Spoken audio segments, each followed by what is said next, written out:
সেদিন ছিল আমার ঘরের একটা ভিত পুজো অনুষ্ঠান আমার বাপের বাড়িতে। যেহেতু আমার বাবা মা নেই, তার জন্য আমার ঠাম্মি আমার বাবার যে অংশটুকু সেই অংশটুকুনি আমার নামে লিখে দিয়েছে। সবাইকেই দিয়েছে, শুধু যে আমাকে দিয়েছে সেটা না।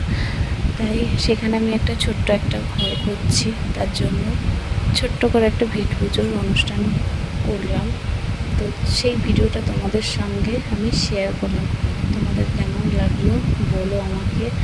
ভালো লাগলে লাইক কমেন্ট শেয়ার করে দিও। তো ভিত পুজোর অনুষ্ঠানটা শুরু হয়ে গেছে।